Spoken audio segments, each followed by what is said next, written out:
Dush, Executive Editor at Hub Culture. Really pleased to be here in Davos 2026 with Paul and Ohana. How are you guys? Amazing. Good, how are you? Welcome.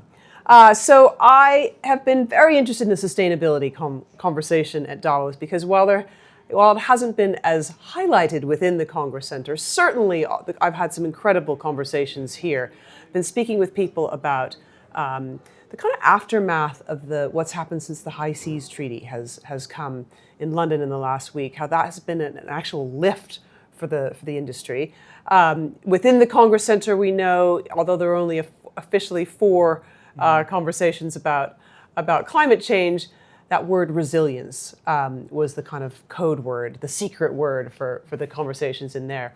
And I know that you guys have a strategy of investing in unsustainable industries, but in sustainable companies. So let's pick 2 topics to chat about. Let's start with shipping and why you picked shipping, first of all, as an industry. Absolutely. So shipping's a very big industry in the world, and it's a very important industry. It's been here for hundreds of years, and it'll be here for another hundreds of years. Mm-hmm. So we thought, why not try to make a difference within that industry? And there's a lot of shipping companies, maritime shipping especially, is very unsustainable as it pollutes a lot of the sea, and that's really not what we want.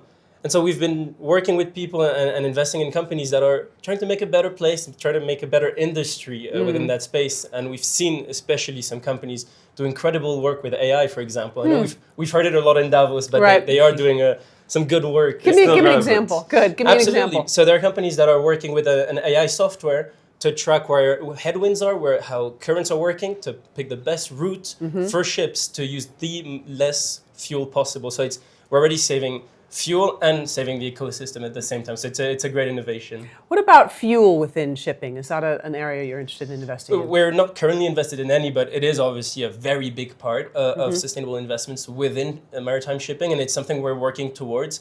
After Davos, we've met a couple key players, so we'll definitely look into that right after. Has it made a difference that the President of the United States isn't quite so keen and is in fact withdrawing from COP? Has that made a difference, do you think, in terms of the changes that shipping companies, that engine companies want to make in terms of the speed in which they're investing in the transition?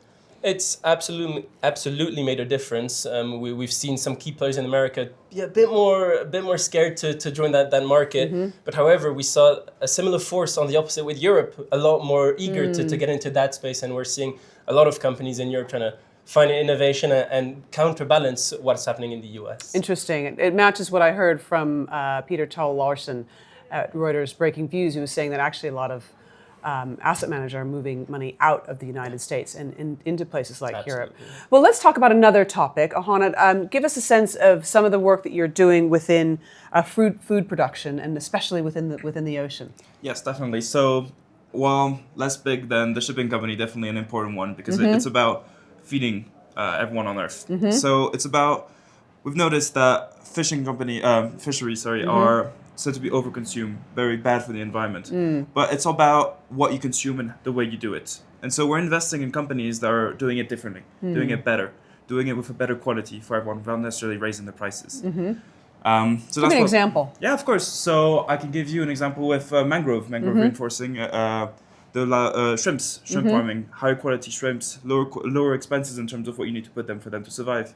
There are other examples with tank technology, which are with tank technology, yes, for aqua farming. So these are the sort of things we're investing in. We're also looking at companies investing in different types of nets, which don't drag along the ocean floor. Exactly. What do they do instead? It's a small raise, so they find a way to raise it slightly above, and so it doesn't scratch. So they still maximize the amount of fish. So it's still quite heavy fishing, but it doesn't damage the ocean floor. And what about the fish that are caught along the way that they don't want? So that's mostly about regulation. So there's another technology about that where a lot of people want to include AI and want to get into onboarding on ships where they're able to monitor the practices on this boat. So that allows for transparency. So that's great for us for for the finance industry, but as well for the consumers because it will allow transparencies where consumers are able to make their choice on whether the best practices of fishes and some of the laws are followed. Interesting. So I wonder what's caught your attention since you've been here at Davos. What have you learned here that you might be investing in? Go ahead. Good.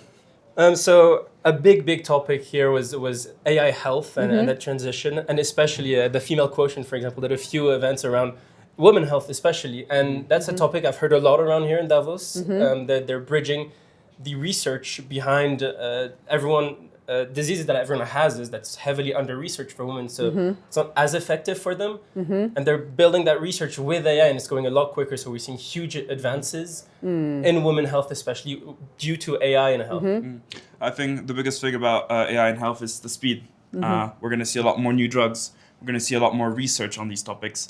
With all of the health experts that are working with AI, it's always about speed, about discovering further, being about to heal more people faster. So that's some exciting news. And it's about data too, right? So it's about opening up the data within hospitals in Europe, United Kingdom, US, Middle East, in order to get information about how things affect people as well, right? I mean, we've heard some very exciting news by some AI companies that are very excited to see the openness of European with their medical fields, with anonymized medical fields where they can have access to 450 million people's medical data in an anonymous way. This is going to create drastic movements in the AI for health.